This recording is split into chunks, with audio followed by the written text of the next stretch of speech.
Secretary, last night there were reports on the administration sort of walking back a little bit on the auto tariffs. Can you sort of just elaborate on that decision there and what we can expect going forward, and why sort of the shift in those auto tariffs? Well, President Trump has had meetings with both domestic and foreign auto producers, and he's committed to bringing back auto production to the U.S.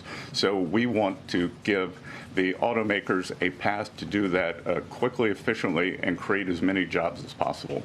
Jasmine.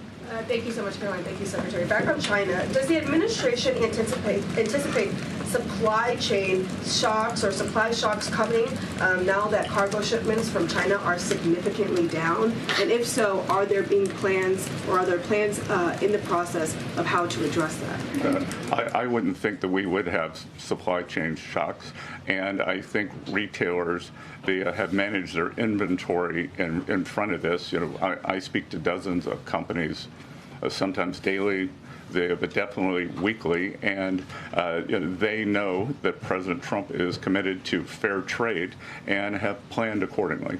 And then second question, can you outline the timeline for when you think some of these deals, particularly with your Asian countries like India, Japan, South Korea, you may have an announcement? I'm glad you brought up our Asian trading partners and allies. They have been the most forthcoming in terms of doing the deals. As I mentioned, Vice President Vance was in India last week. I think that he and Modi made some very good progress, so I could see some announcements on India. I could see the contours of a deal with the Republic of Korea coming together, and then we've had substantial talks with the Japanese. Andrea.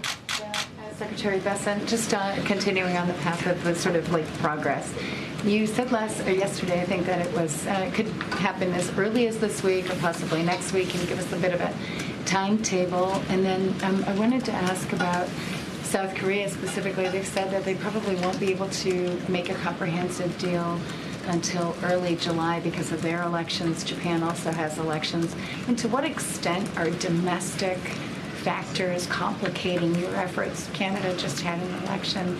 You know, are you seeing that you might have to think about delaying the 90 days? Well, I would actually take the opposite tack, that I think from our talks that these governments actually want to have the framework of a trade deal done before they go into elections to show that they have successfully negotiated with the United States. So we are finding that they are actually much more keen to come to the table, get this done, and then go home and campaign on it. Sean. I'm sorry, did you have a comment on whether something could happen this week or next week?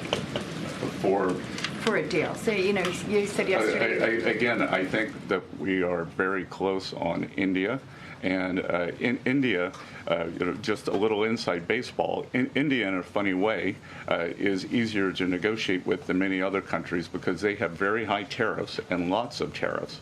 So it's much easier to confront the direct tariffs when as we go through these unfair trade deals that have been put in over decades, that the non-tariff trade barriers can be much more insidious and also harder to detect. So a country like India, which has the posted and ready tariffs, it's much easier to negotiate with them. So I think the India negotiations are moving well.